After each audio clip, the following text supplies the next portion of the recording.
ప్రధానమంత్రి నరేంద్ర మోదీ మార్గదర్శకత్వంలో సంపన్న ఆత్మనిర్భర అభివృద్ధి చెందిన దేశంగా భారత్ రూపుదిద్దుకుంటోందన్న కేంద్ర మంత్రి శివరాజ్ సింగ్ చౌహాన్ రేపు పార్లమెంటులో కేంద్ర ఆర్థిక శాఖ మంత్రి నిర్మలా సీతారామన్ ప్రవేశపెట్టబోయే బడ్జెట్ మరింత వేగాన్ని పెంచుతుందన్నారు.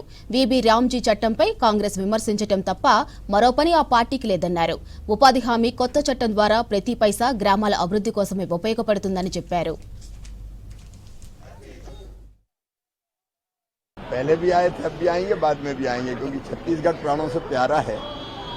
और आज विशेषकर छत्तीसगढ़ की इस पवित्र धरती पर एक तो मैं किसानों से संवाद के लिए आया हूं। दुर्ग जिले में किसानों के बीच खेतों में जाके वहां बड़ी प्रगतिशील खेती होती है।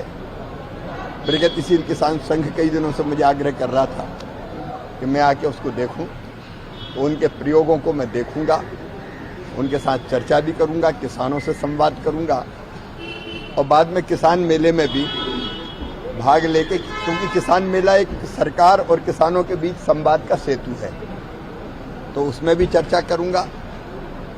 यंग लीडर्स डायलॉग के अंतर्गत यहाँ के कुछ नौजवान दिल्ली गए थे, तो उनको भी मैंने निमंत्रित किया है, क्योंकि युवाओं के मन में कई तरह के आइडियाज होते हैं, उनसे भी चर्चा करूंगा। छत्तीसगढ़ की कृषि का एक रोड मैप राज्य सरकार और भारत सरकार दोनों मिलकर बनाएंगे। अभी भी यहाँ खेती में जो प्रगति हो रही है, मैं उसके लिए सरकार को बहुत बधाई देता हूँ।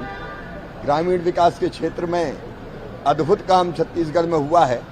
18 लाख आवास जो भूपेश बघेल जी की सरकार खा गई थी यहाँ की जनता की, वो 18 लाख आवास एक साथ छत्तीसगढ़ को पिछले 2 वर्षों में दिए हैं। उनमें तेजी से उनके निर्माण का काम चल रहा है।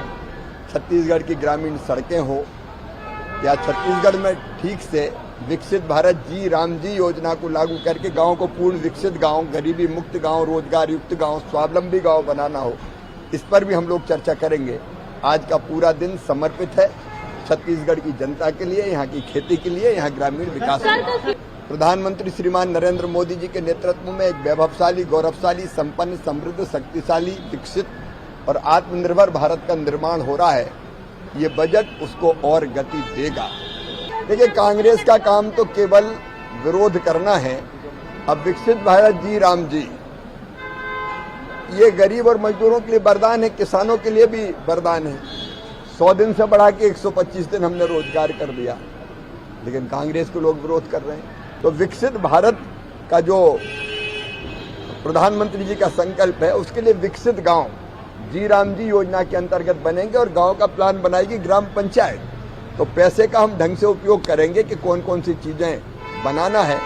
कांग्रेस का काम सरकार के हर अच्छे काम का विरोध करना है और आपस में लड़ना है।